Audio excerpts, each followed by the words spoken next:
First visit, I was just really nervous. What is my son gonna think? How does he feel? Is he mad at me? You know, all types of things were just running through my mind. And when I did get to see him, it seemed like he was feeling the same way.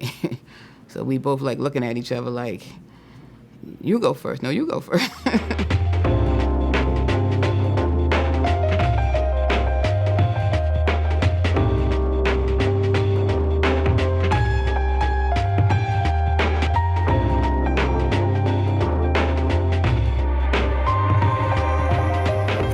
I was really, really angry that they had my son and that I even had to be going to the agency to visit him. Like, I didn't understand why he couldn't just come home. He was only 2 and 3 at the beginning stage of it, and he didn't understand what was going on.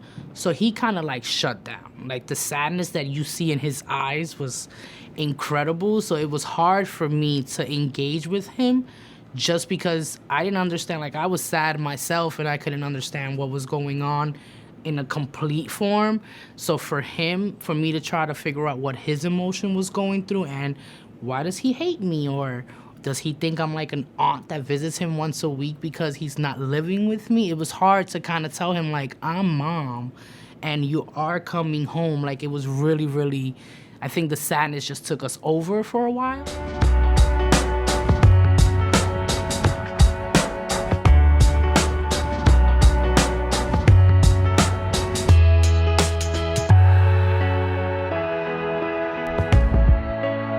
It was hard because they were in foster care for a minute before with my aunt before I started doing the visit, so it was kind of hard getting to go back into routine to seeing them, and they didn't recognize me, they didn't know me, you know. They know my cousin was the foster mother and they knew her as mother, and it impacted me a lot.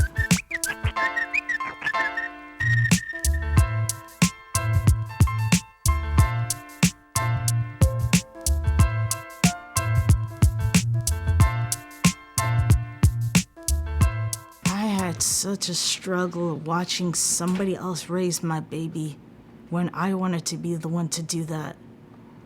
Every time I saw him, he kept getting bigger and bigger, and I wanted to be the one to raise him, not somebody else.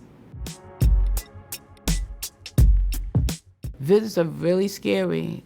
You don't know what your child is feeling. You already know what you're feeling. You're nervous, so if you're nervous and you're scared, you better believe that child is feeling similar feelings. And if it's like that for you, you know it's probably double for them because they have no idea what they're going through. It just feels like you're visiting in a jail because, you know, you have people watching you and telling you what you should and shouldn't be doing with these kids. So I think even for the baby, it felt like a change of environment. Like, we're used to playing in the park and running around and jumping on sofas and, you know, being kids. And we wasn't allowed to do a lot of those things at the agency. So even when they said interact with your child, we wasn't sure what that meant. It's very hard to sit with a visit with not much to do, somebody judging you the whole time, and you're wondering if you're gonna get your child back or not, and how you're gonna make your child happy, and what are you gonna do when you have to tell your child, I'm leaving now? A lot of people would they visit in the same room as me. It was very uncomfortable, and I feel like I didn't have space. I couldn't take my kids out. It was just not a good environment.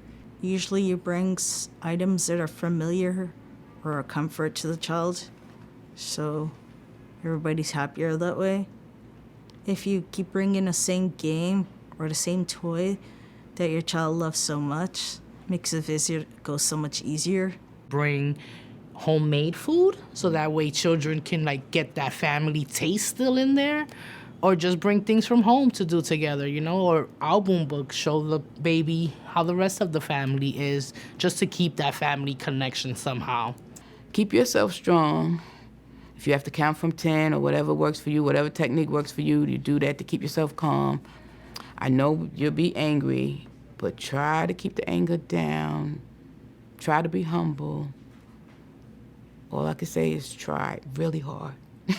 Little by little, I just kept like reducing my attitude. I would try to like not talk back to the caseworkers and try to hold it in. I would just speak to the lawyer a lot more when things were going wrong.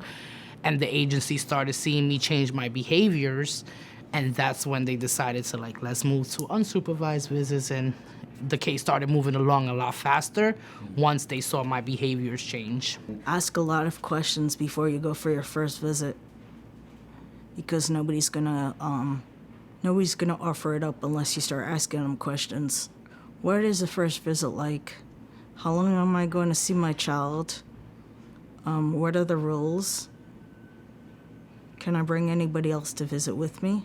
I also recommend to the parents that when they get their cases, and they should take up a lot of services. They have visiting, coaching, baby and me, and also they have parent peer support groups that help you a lot get through the situation. I would definitely tell the parents to read through the tips so that way they can be informed on how to have positive visits to move along their case faster. Definitely to get information, not only verbally, but also in writing, so that way they can go back to it later and read through it more carefully and say, these are the things that I need to do in order to help my family get out of this situation. I stopped showing up for visits. I started doing drugs and not taking my medication, my psychiatric medication. It just became too overwhelming. I didn't show up for months at a time, then came back one day and then didn't show up again for months at a time. If you don't do what you have to do, they will take your kids, and there's a window, a time period, 15 out of 22 months, that the parents don't know that if you don't do what you have to do, between 15 to 22 months, the agency has the right to terminate your rights. Usually I was running from wherever I was going. I never missed a visit, only to show the baby that even though you're not home, you're going to see me every week. I'm very consistent on the visits and trying my best to get you home. So I think him seeing me on a weekly consecutive basis kept his hope alive that I was going home also. When I canceled, it was like because of the pain and stuff like that. When they would cancel, it was like more difficult for me because I did all this traveling, and I was just really concerned what he was thinking about me. Was he thinking it was my fault? If your visit is canceled, you should try to keep your composure. Don't get out of control or anything like that. You try to find out when is the next time you can visit with your child. And, try to keep notes on when the visit was canceled so that you have proof for, reminder of yourself that I didn't get to visit with my child today. At first, they might be supervised visits, but then, they're going to be unsupervised. When we did end up with unsupervised, I made these plans to go places that wouldn't cost much, and once in a while to save money for places that do cost, like the zoo, which I went to one time in the Bronx Zoo. Costs a lot, but I saved up for that. So no matter what, every month, I'm always putting a little to the side and just saving, just in case I'm gonna need it sometime. And then I'm always looking up on the internet free things to do with kids, or cheap stuff to do with kids. Or there's also these parenting magazines that if you look at the back of the magazine, the free magazines, they give you ideas of what to do with your kids too. Thinking back, one of my favorite visits with my son would be when we went to Chuck E. Cheese. I had took him out and we was having a ball of a time. Just having that disconnect from everyone and it just being me and him and being able to enjoy it without no rules or no judgments. It was an awesome visit. I just hope that people take the advice that we're, speaking of today, because the situations, it can help a lot of the situations they're going through, a lot of the things they're going through. It's not easy being a parent, seeing your kids go home, or getting your kids taken away, but sometimes you just got to hold that in and do what you have to do for them. You got to make the best of it, They expect you, if you want your kids back, you'll do anything to get them back, and that's how they see it. So do what you have to do.